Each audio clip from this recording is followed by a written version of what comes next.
welcome back to the second and final episode of the pedal board build.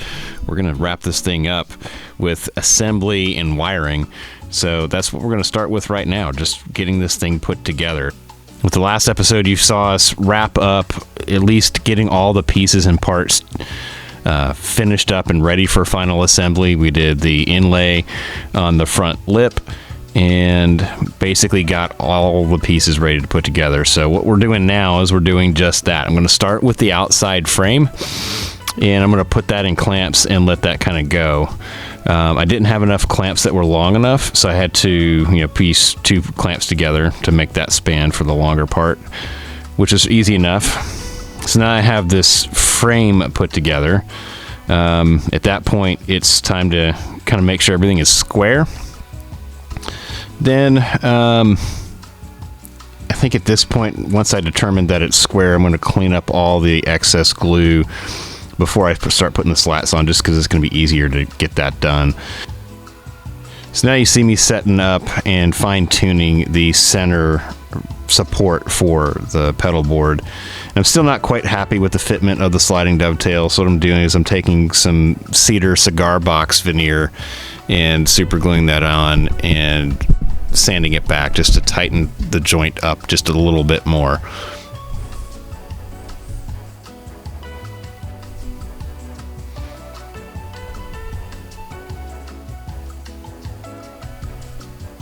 And I'm just fine-tuning it with files and sandpaper.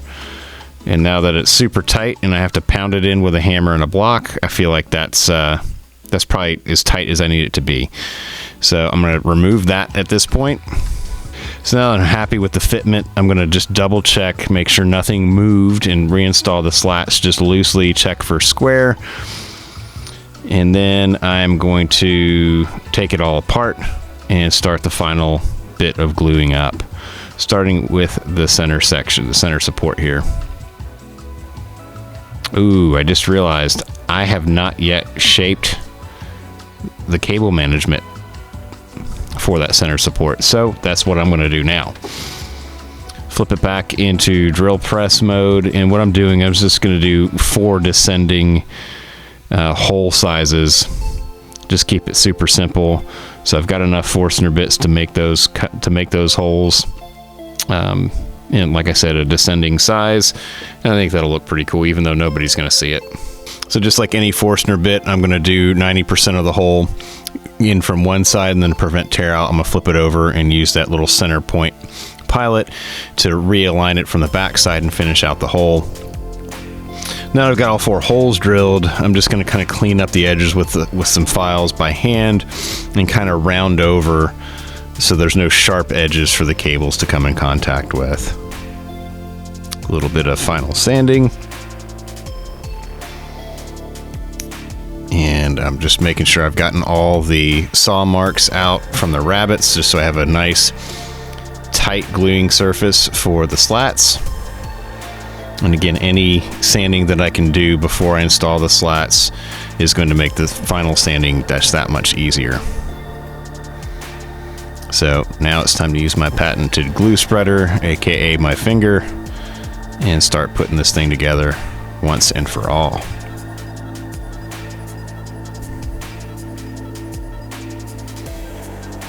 So as bad as that sliding dovetail was for a first attempt in my laziness to make a new center support, I feel like it turned out pretty good. It was a lot of fine-tuning, a lot of tweaking, a lot of extra wood being put on there. But again, this is a tune-up project for making a guitar, so I'm happy to try and learn how to fix mistakes in a way that's acceptable, at least for my purposes.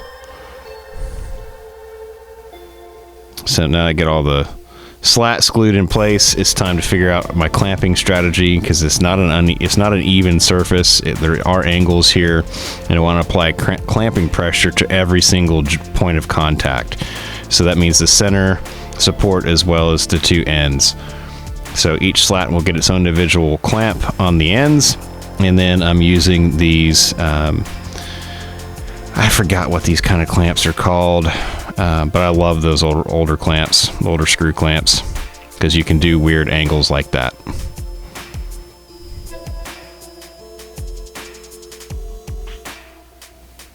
All right, time to take it out of the clamps and start cleaning up the glue and start cutting off the excess for the slats so that they're perfectly flush with the outside edges. And I'm trying to figure out here, what exactly I want to do for feet, because I've got this one power supply that I'm trying to figure out the right height to get it to work.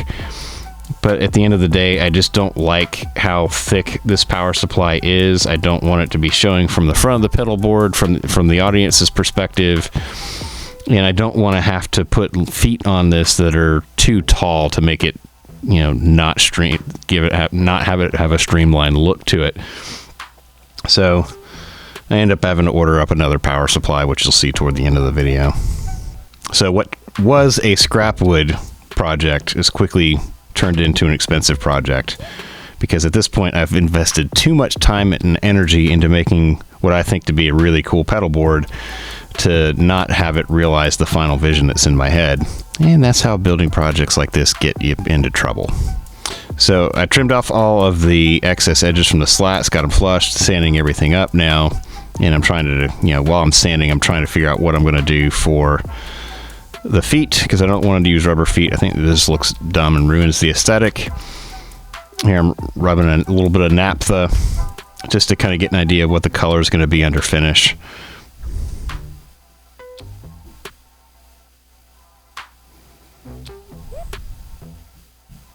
And now it's time to do the splines for the miters.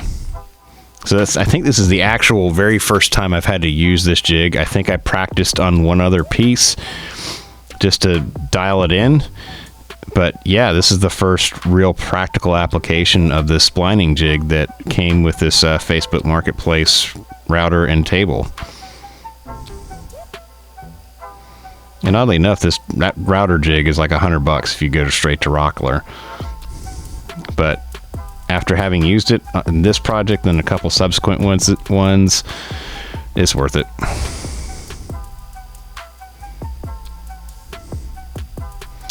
All right, so there's the first spline in.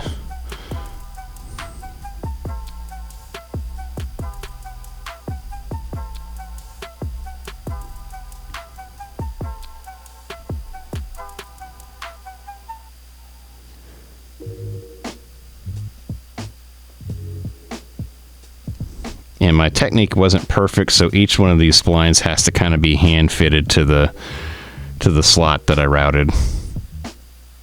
It's a little bit annoying, but again, I chalk that up to user error.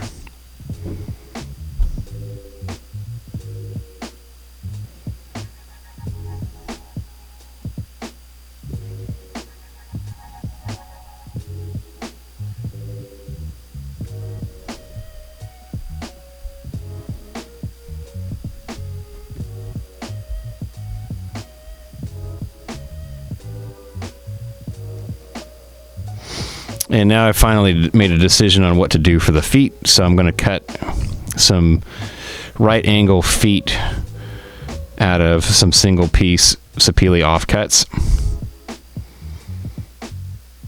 And you'll have to just kind of see, it's going to look pretty cool.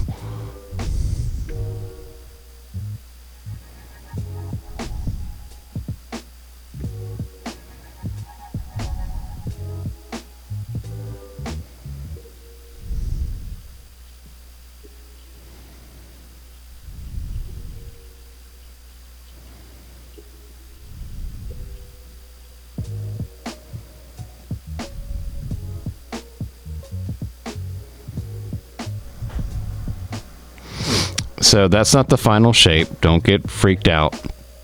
This is just the rough shape. What I'm trying to do is I'm trying to get the inside of that right angle to be as good as I possibly can. Then I'm going to come back and flush everything up and address the edges, the outside edges of each one of those corner pieces.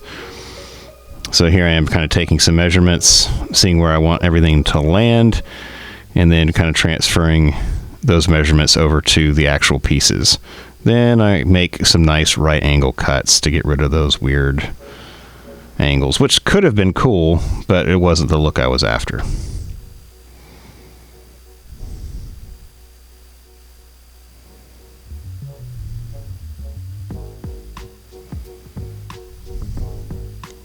So now I'm just kind of cleaning up the saw marks, particularly on the inside of those corners, as I want those to be as good as I possibly can, because it'll be way harder to sand once they're glued down. Man, I kind of like the design of that center support with the holes. It looks kind of cool. So now I'm going to these miters that I just splined, and I'm making sure they're completely flush on both sides with each other, so I have a nice flat gluing surface for these feet. And now you can kind of get an idea of what I'm going for. There's still a couple of tweaks I'm going to show you here as I continue on with this build. So glues and clamps. Cool thing about having these be one piece instead of two that are mitered together, much like the rest of the frame, is it's kind of like adding an external spline. So it's just another mechanism to reinforce those miters. So now it's time to, now the glue is set on everything, it's time to flush up everything, including the splines as well as the feet.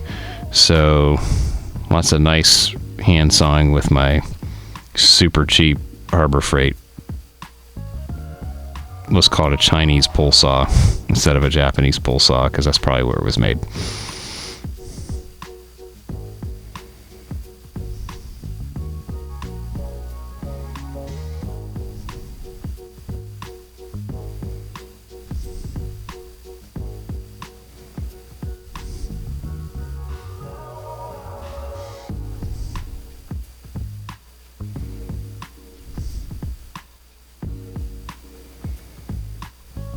All right, now that everything's flushed up, it's time to give a first pass of sanding, or second or third pass. I have no idea how many times I've sanded individual pieces at this point, but I'm sanding up all the joints that I just flushed up. So that's the priority at this point. And now what I'm doing here is I'm trying to get the front lip and the toe kick. I want those to be coplanar with the slats, so those were straight 90 degrees. They didn't have the angle sawed into them that matches the side edges. So what I'm doing is I'm just using the hand plane, riding the sole on the slats, the heel of the sole on the slats, to then have it match the same angle as the rest of the slats. And now I'm taking the Shinto saw rasp, and I'm just taking a 45 to basically 45ing those hard edges of the feet, so there's a little bit of an angle break versus just a straight 90 degree, just kind of give it a nice little touch. And now I'm trying to use a sanding stick to sand in between all the slats, because at this point, why not? And yes, I do go all through the grains starting at 80, and then I think I go all the way up to either 220 or 320, I can't remember.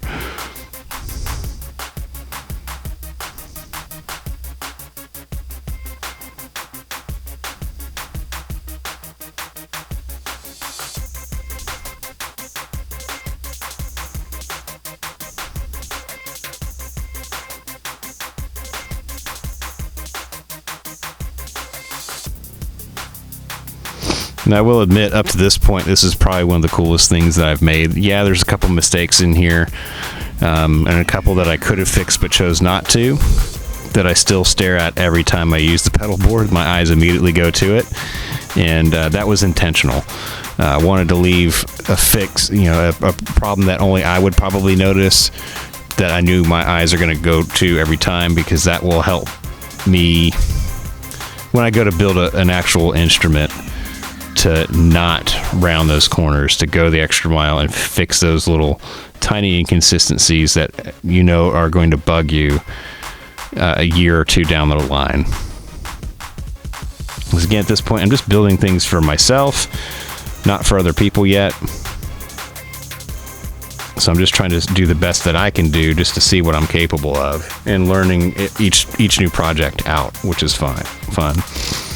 So before I put finish on, I do wipe it down with water just to pop the grain. Then I go back and sand it again with the final grit before starting to apply my first coats of finish. And I'm using a water-based satin polyurethane. It's just a big box store Minwax product.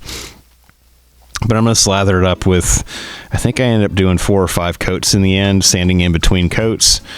But so far, again, I'm editing this video a year after I've built this thing. So far, I've had 0 issues with the finish, and I've absolutely really enjoyed it. It's been super, super durable, like surprisingly durable. Like, I've reconfigured my pedal board a couple times at this point, peeled up the super sticky Velcro that I used to attach the pedals with. Finish has stayed put. No cracking, no checking, nothing. It's honestly, I could probably get away finishing a guitar with it.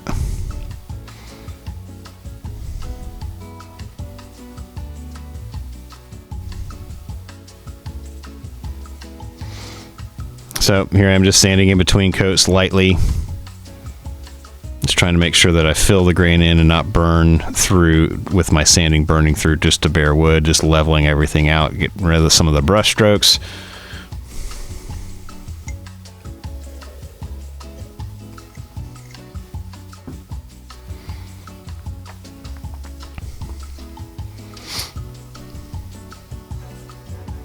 Finishing is probably one of the more nerve-wracking parts of a build like this, especially when you're using products you haven't used a ton of or have a ton of experience with, and just trying to get it right. All right, so this has got 3, let's call it 3.5 coats. I brushed a 4th on before the 3rd coat was dry. I've sanded between the first coat and the second coat and the second coat and the 3rd coat.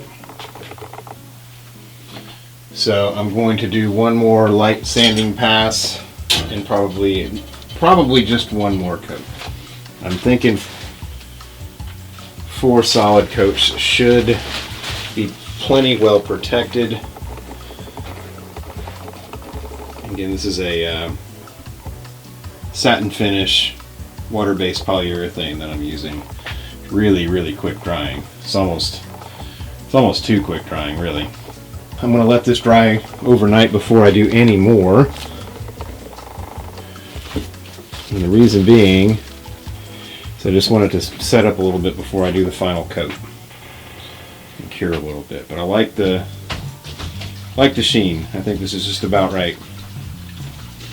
All right, so now that the woodworking portion of the pedal board build is done, now it's time to work on the electronics. For some reason, I didn't capture the audio narration here. I don't know. I forgot to turn on my external microphone. But essentially what I'm doing is I got an extra power cord to go to the new pedal board off of Amazon for a few bucks, and I'm cutting it up because I want to basically, like I said, I want to have this fused switch be accessible externally on the pedal board. So that means I need to have a power supply go from the inside of that connection to the pedal board itself, and that's what this cable is doing. So what I'm doing is I'm just soldering up all the connections, starting by tinning the wires and then tinning all the terminals on the terminal block itself, making sure I'm paying attention to the schematic, making a couple jumper wires where I have to go from the fuse to the switch and vice versa. Again, I don't necessarily understand what I'm doing when I wire things like that, but I can at least pretend to follow the schematic and match the wires where they're supposed to go based on a picture. So now I'm just kind of removing lightly with a file some of the finish that may have caused the terminal to not plug in very well. And then I'm going to pre-drill and permanently affix it with a couple of screws. And boom, I've got a fused external plug with the rocker switch. And here's the new power supply. The Seox DC7 is not an inexpensive power supply, but is probably the most versatile, especially if you're using things of multiple amp draws and voltages. So each individual output is, not only is it isolated from each other, but it's also switchable on its voltage, which is pretty cool. So if I've got a 12 volt pedal or an 18 volt pedal, I can just flip a dip switch and that particular output will take care of that. Plus, this is expandable. And about a year after I built this pedal board, I redid it again, added a bunch more pedals and added the +4 extension to it. And it's been pretty cool. like I said, it's expensive, but yeah, if you're going to use this to protect and power a lot of pedals that themselves are not necessarily cheap, yeah, you don't want to cheapen the sound of your pedals by having crappy power going to them. So that, at least that was my justification. Okay, got a hot glue gun in, so I'm ready to try it out for the first time. And this is what yeah, this works. So I'm gonna go ahead and goop up this spot right here where I wired all this, so we get to going on that. So now I'm gooping up with this hot glue gun all of the exposed soldering joints, because I want that insulated. So I'm gonna put, like, I don't know, 5, 6, 7 glue sticks into this. It's never coming apart, and it's never going to get exposed to air or anything that could cause electric shock. So that's the whole purpose here. Another thing I could have done was epoxy, but hot glue seemed to be the quicker, faster solution, and seemed less permanent in case I determined that I screwed something up later down the line. I feel like I could probably peel it off if I had to with a little bit of heat. So now it's time to dismantle the old pedal board, and since I'm going new power supply, I'm going new cables, the whole 9. So everything is going to be brand spanking new. So the main reason for me redoing this pedal board, in addition to wanting to have slightly more real estate, I ended up making this pedal board about the same size as my old one. But what I gained here was a little bit of versatility with being able to change up my signal chain without necessarily having to move the pedals around. That was one deficiency from my first pedal board, was I used just a solid sheet of melamine for the top with Velcro on it, which looked cool. I ain't gonna lie, it did look the part. However, anytime I wanted to change up the signal chain, I had to then go and drill a hole, which was it was not an efficient or effective way to handle kind of creative changes on the fly. So that was the main purpose of building this pedal board. Then I was tired of fixing it. It was falling apart. It was all made of particle board, because that was what I had at the time. And yeah, that was kind of the situation there. So now it's time to start sticking these pedals down with some Velcro and start working on the wiring, starting with power and then figuring out the signal chain. And I'm probably going to clean these pedals up while I'm at it.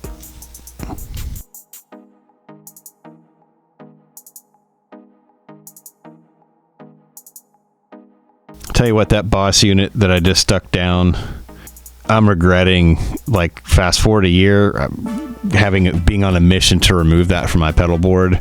This is just such a solid unit. So if you have a chance to pick one up, you probably can pick one up for $100. It's worth it. It's an awesome unit. I know it doesn't look cool. It's not expensive, but it sounds really, really good. That's the Boss ME20B.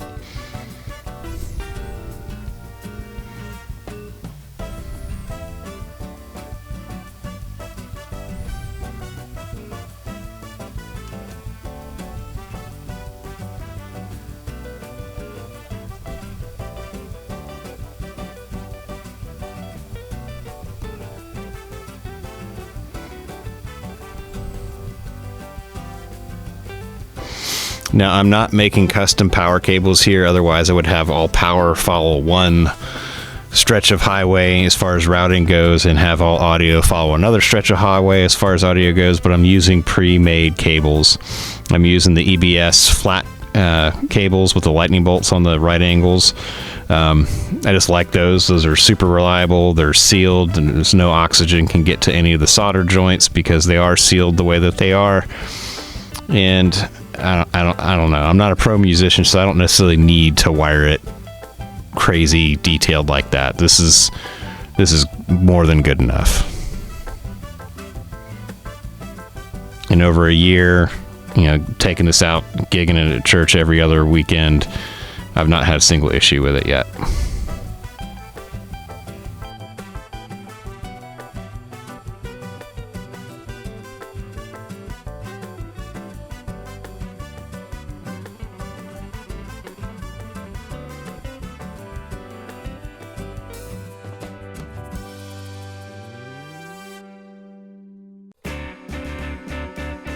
All right, so now here's the final test, just cleaning everything up, making sure everything works, trimming off my zip ties, the little self-stick zip tie mounts that I used that you see in the bag off to the left. I'm not going to do a sound demo this go around just because you've heard it before on previous videos. I haven't changed the signal chain with this pedal board build, at least not at this stage of it. But yeah, I'm sure I'll get you some sort of a tone demo once I actually change up the signal chain in some later episodes. But yeah, I'm really, really happy with the pedal board so far.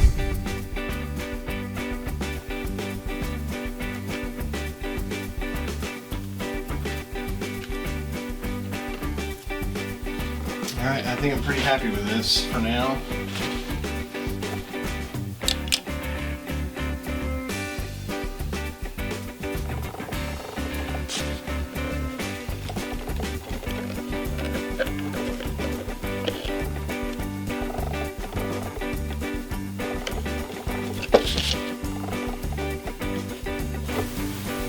Not bad for a scratch-built pedal board.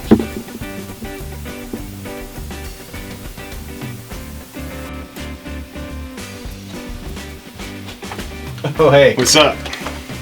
And in that video I see, I gotta give it to you, man, that pedal board did turn out pretty good. Well thanks, man, I appreciate that. But you know what you gotta do now? You gotta figure out how you're gonna gig this thing. You gotta build a case for it. Yeah, you're right. Looks like I'm gonna have to build a road case next. Oh wait, I already did. I gotta edit the video for the road case next. So check that out in the next episode down here in the basement.